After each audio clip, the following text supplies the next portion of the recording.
Hey y'all, it's Regina coming at you with a new video. Today we're going to talk about The Secret Garden by Frances Hodgson Burnett. Told you that in the last video I said that this was an audiobook, but I loved the book so much that I wanted to own the physical copy. So this is what the book is about. If you haven't read it, it's about a young girl named Mary Lennox who is born in India to an English family, and she is so unwanted to the point that her parents say, keep her away, keep her out of sight. Whatever she wants, she gets. Just keep her away. We don't want to hear her or see her. So she is being brought up with her ayah and her servants. She has a reputation in the beginning of being a horrible child, being so disagreeable that she chases off her governesses and even her ayah at times, and she hits her and abuses her, married to the ayah. And so one day she realizes that her parents are dead, and she is sent to her uncle, Archibald Craven, in Yorkshire, England. And this is where her story starts to unravel. I'm looking at my notes. So, now that she is in this new environment, she starts blooming. She starts really understanding how to be raised. Not even that. It's more of she starts growing up, to say the least. And the reason why it's a secret garden, she hears this rumor, or not really a rumor, but she hears through her servants in England that there is a secret garden that used to be tended by her late aunt and her uncle, who they loved each other very much. After the aunt died, the husband could not bear to look at it anymore. He locked the garden up, threw away the key, so to speak. And one day, Mary finds the key, and she starts being really curious about it. She starts tending to it on her own. It's a beautiful book. So that's for the non-spoiler part of the review. I would rate this 5 out of 5 stars. It's just that wonderful. My opinion, it's a wonderful book, as I've stated. It is full of wonder and childish curiosity. Mary, who is initially portrayed as a plain and ugly girl, more on that in a bit, she is willful, she is stubborn, and she's used to getting her way in India. And so when she comes to England, her servant, her maid, says, I'm not going to dress you. You're 10 years old. You should be able to dress yourself. Mary goes, oh, okay. So, little by little, she starts changing. It's the environment around her. And in the beginning of the book, she is like a wilting flower that has not been tended to. Like, if any of you are plant keepers or have flowers in your home, if you don't take care of it, it starts to die. As plants do. But when you take care of it, you nourish it, the plant comes to life. That is basically Mary Lennox. She's finally learning what is affection, what is it like to truly be cared for and loved. And so, like her unpleasant behavior changes. So, that's my opinion. And while it is a wonderful book, I do have some critiques. First of all, it smells. What's that smell? 1 second. racism. It's not this, the actual book. It's no. Um, the book is initially set in India, and if you don't know, India used to be controlled by the Britishers. So the Indians and the Brits, they clashed a lot of the times, and the Britishers, or even colonialists of that time, used to think that the people that they were colonizing were inferior to them. So there's that. Racism is wrong. Don't do it. Don't be that person. But at the same time, I can't judge the book too harshly because of the time that it was written in. Because that's the fact of life. That it existed. That not even slavery, slavery. But the fact that life for Indian people was very difficult. One moment. And it was difficult. Another one. Some of the adults in this book are truly awful. Yes, god awful. Oh my god, Mary's mother. She was very beautiful, she was young, she was very stylish. She did not want to have a child. And when she did, she resented Mary. She said to the servants, "You take care of her. I don't want to see her. I don't want to hear her. Whatever she wants, she gets." Her father, like many other male characters, are not really that present. Well, the father goes away permanently. Spoiler alert. The ayah and the servants. This is, to put it bluntly, they called a little child ugly. And they constantly compared her to her mother. They said, "Oh, Mary is such a plain and ugly looking child," which is a shame because her mother is so beautiful and had style and grace. I'm just like, are you guys demented? And it's no wonder Mary is a piece of work in the beginning. She is so starved for love and affection. She doesn't have any of it. If you're gonna call a child awful things, that's what the child is gonna do. That's what the child is going to believe. The staff in the Craven house. They were also rude about her cousin. Her cousin doesn't come in. Her cousin Colin doesn't come in until about maybe the last half or last quarter of the book. And I loved the introduction of Colin because the beginning of the book and to when the beginning of the book, Mary and Colin, when he's initially introduced, they're exactly the same. But because Mary has had a journey so far, that her personal growth, that she's able to look at her cousin and call him a Raja. Raja means king. She doesn't call him outright, but she just says, "Oh, she's like a Raja," like all spoiled. Which is interesting because that's what Mary was initially.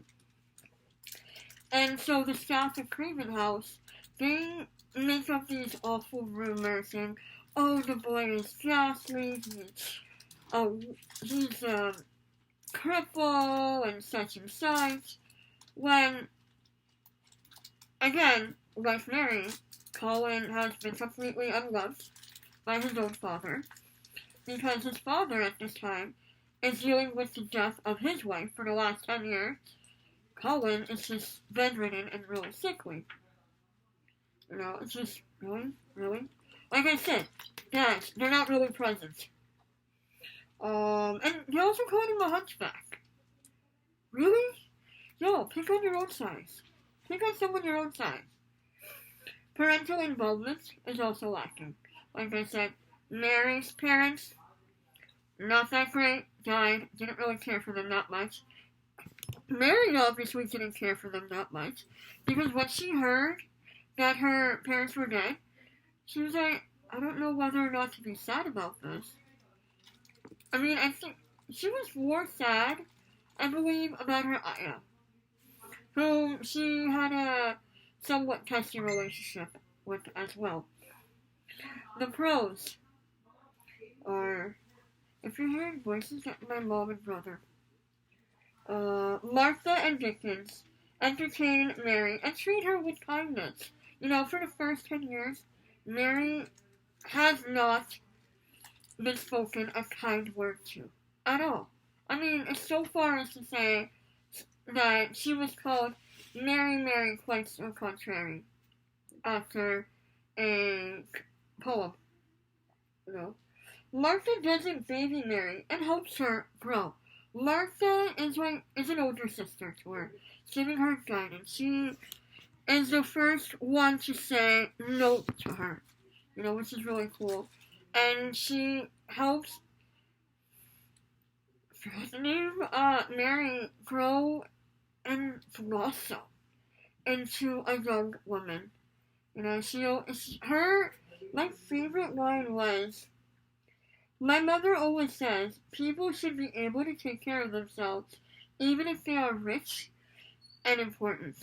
You know, she has grown up in a family of over 6 to 8 siblings. Her mother is a no-nonsense woman, and so she has raised her children with the practicality that Mary's parents, Colin's dad, hasn't raised their kids with. As a result of her changed environment, Mary begins to change and becomes more introspective.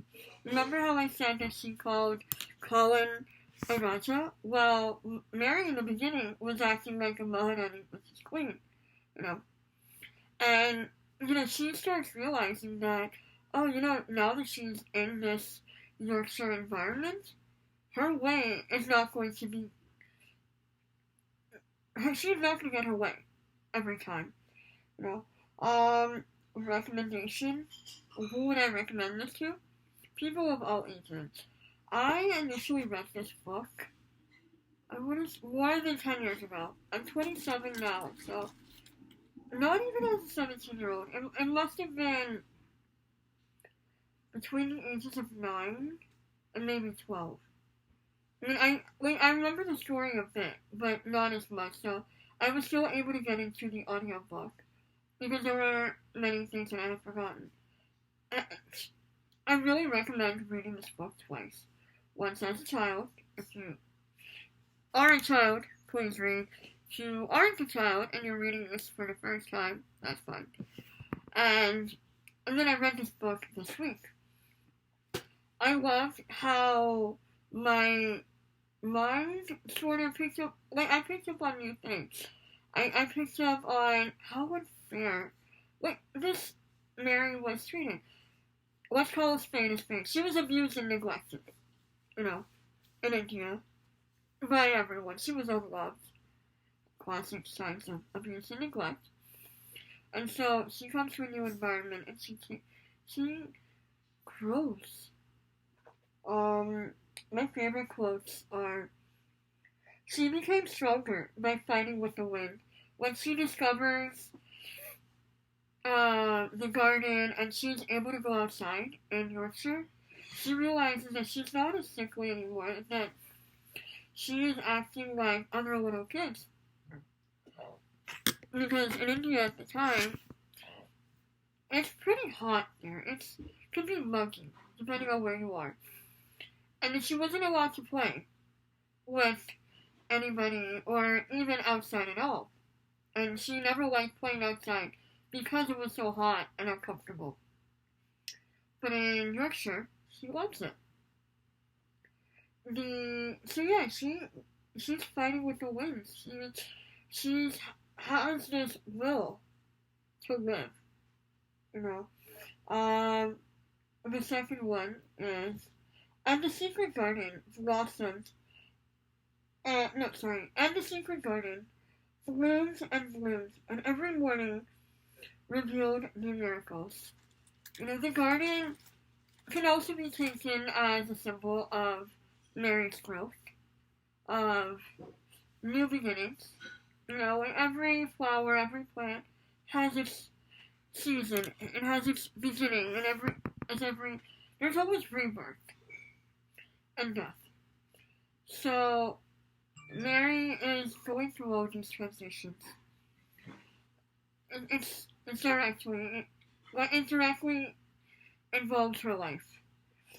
And my third and final quote is, "My mother always says people should be able to take care of themselves, even if they are rich and important. I think we should all be self-sufficient. We should know how to do the basics, and if we don't, learn." I really loved the can-do attitude of Martha, Dickens, and just the people of England, for that matter. I mean, there were some characters in England who were just downright rude, but they start to come around. There are no villains in this book. It's mostly the characters themselves who are in conflict with themselves. English vocabulary. So yeah, I mean, I like this book. I don't know what to tell you. I liked it so much that I got the physical copy, and it's the 100th anniversary edition, which is really cool. I love the fact that it has illustrations in here.